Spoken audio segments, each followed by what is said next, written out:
Hi, I'm Bob Berge, and I've been a motor coach operator driving private charters and retail tours across the United States and Canada for almost 20 years. In this short video, I want to share some of the ways I communicate with my passengers using my phone connected to the Motorcoach's audio-video system.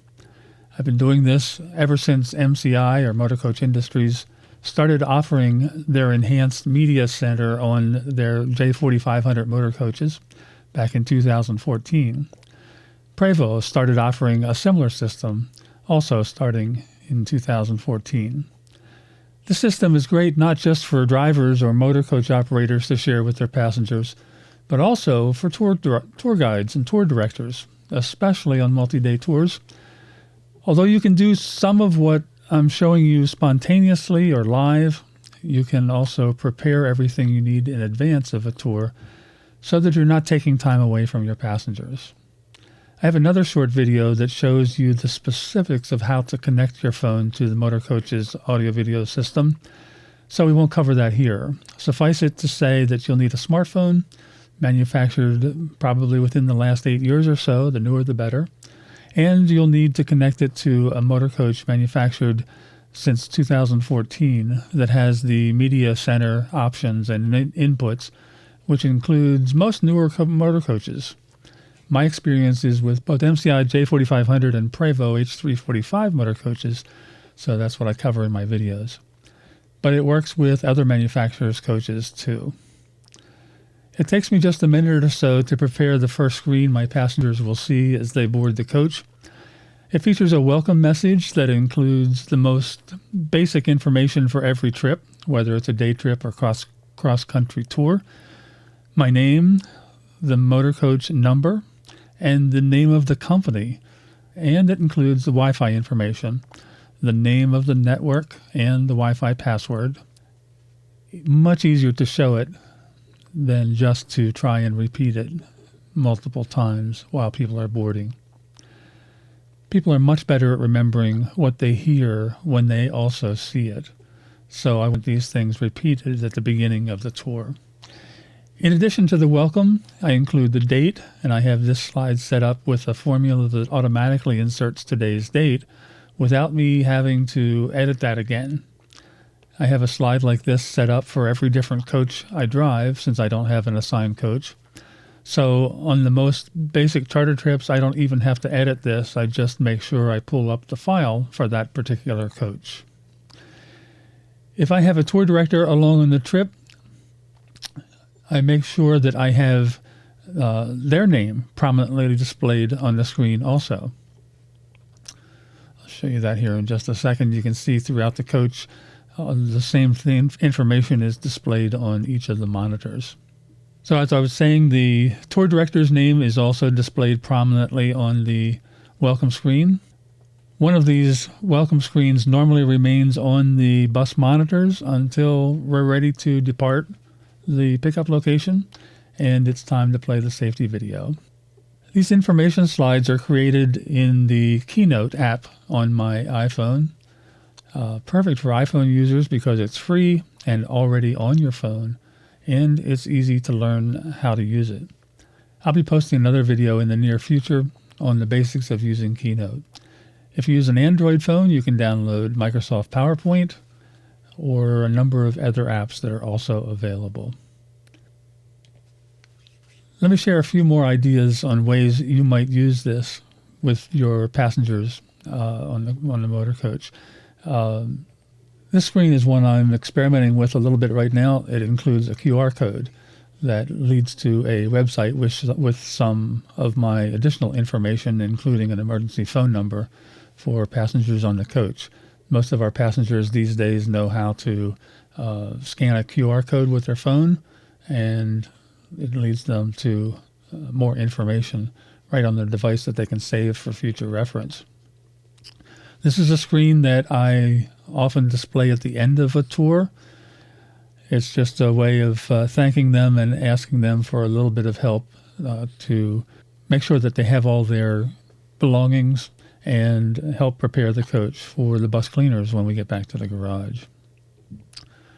Another way I have to share a website address. I take a lot of photographs on my trips, and this is a way to share a web page address with the passengers at the end of the trip or anytime during the trip so that they can view or download additional photographs that were taken on the trip. And my Instagram address is there also. This is a startup screen I did for a multi-day tour a few years ago. Pretty much the same as what I showed you before, except instead of an automatic date, it includes the dates of the tour. Some of you are familiar with the Remind network. It's a great way to stay in touch with passengers. A lot of schools use this. You may recognize the phone number there, 81010. It's a nice texting system that is anonymous in that no one has to give you their phone number, nor do you have to give them your phone number, but you have a way of texting back and forth. So this is just the instructions posted on the monitors so that they can join the Remind text system for that particular trip. If they don't text, that's okay. I have another slide that gives them an emergency phone number so that if they don't text and they don't use the QR code, at least they have the information. It's on the screen. I don't have to repeat it. It also notes that it's for emergency use only. If they really need to contact me or contact the tour director, and it points out that I can't text or take calls while I'm driving. Another very useful thing for these messages is on a multi-day trip, putting something on the screens visually to match up with what you're telling them as far as the itinerary for the next day, especially on the last day of a tour. Have a time with bags out, time for breakfast, and what time the bus departs. You can do a screen similar to this for each day of the tour at the end of the day and get the following day off to a good start. You can put a message on the screen that reminds them as they're getting off the coach how long the rest stop is going to be.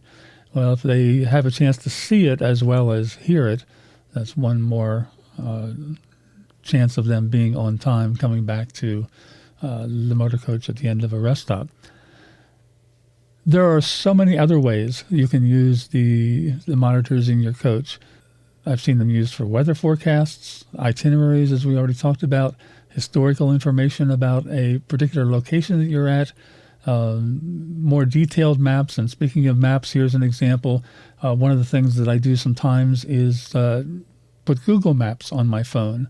And as we're moving, I don't have to touch my phone, but as we're moving, the map continually updates. They can see where we're at.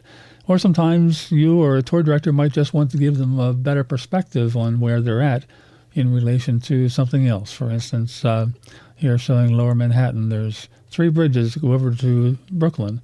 The Brooklyn Bridge, the Manhattan Bridge, and Williamsburg Bridge.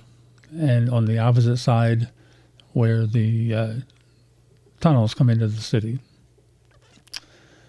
So it's great for a perspective like that. I take a lot of photographs on my trips. This is one from Chicago last year, Brooklyn, New York, Nashville, Tennessee, and I like to show off my photos sometimes. So I'll put these up at the beginning of the day. I'll have a different photograph first thing every day, or sometimes when they come back to the coach after they've been off for a while, if I was out doing some recent photography. I'll include that on the trip. I'm sure you have other ideas, and I would really encourage you to share your ideas for other uses for this in the comments below. Also, while you're there, please click the like button and subscribe. This is a new channel for me. I'm just now starting this. I have a whole list of videos that I expect to produce over the next couple of months. And if you hit the subscribe button and the notification bell, you'll be notified when those are available. Again, I mentioned earlier there's another video on how to set this all up. That's the very next video in this series. How to connect your phone, all the exactly what you need to make those connections and how it works. Thanks for watching. I look forward to seeing you again.